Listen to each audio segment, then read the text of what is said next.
What's now your magic sauce? I love this slide. It's my favorite one from the pack. I was obviously delighted to see the stats coming out and not it being just us saying it. So thank you, Nicola. I think performance in our view is not necessarily about really bold bets. It's about this kind of disciplined, repeatable execution in sectors you understand well. And with people you get along really well with and with whom you have an aligned vision. So I think part of the success is the obvious points I mentioned earlier around, backing solid business models with resilient revenue drivers and resilience to economic shocks. But I think beyond that, the secret sauce at Oakley is very much around the founder centric approach. And I would say, that enables unique access to interesting situations, deals, businesses, targets, entrepreneurs through our systematic origination and our network. So 70% of our deals are actually uncontested. And also 70% of our deals are founder-led. And this is hugely important to us and a model that we've replicated time and time again.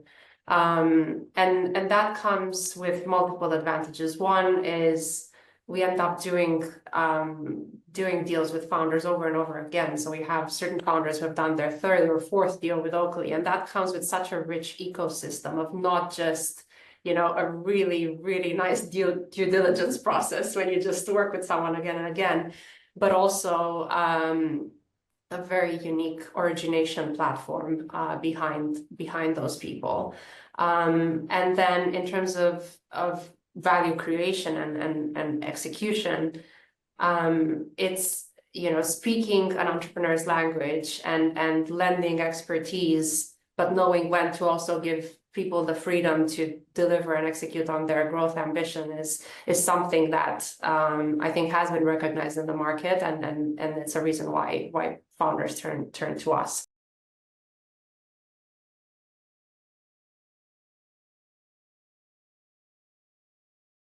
Look, I think, as you said, we saw a really slow start to the year ahead of what everybody was hoping what would be another 2021 for the industry. Look, I think that momentum's starting to pick up now. We have a number of processes that launched, both, Moelis, but also the wider industry. We're starting to see sell sides come to market. But that's also supported by alternative deal flow, not just your standard portfolios, sponsor trades, but also a large number of carve-outs and P2Ps. So you will have seen a number of things in the news this week around, various P2Ps, whether that's Spectris, whether that's Sandra, etc. So, sponsors are looking for deals, and there's still, though, a gap between the demand and the supply. And what that means is that we're seeing a drive in, for very good assets and top quality assets. We're seeing a real demand, and those auctions are hotly contested.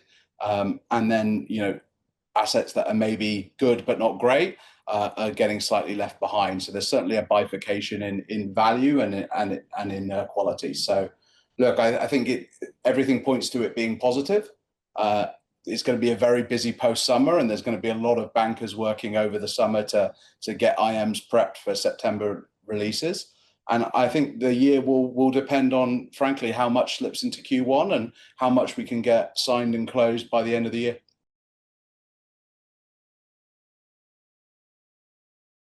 One sector actually on this graph, and maybe traditionally hasn't had as much sponsor interest, but is the aerospace and defense sector, given current geopolitical trends and increased spending in the sector.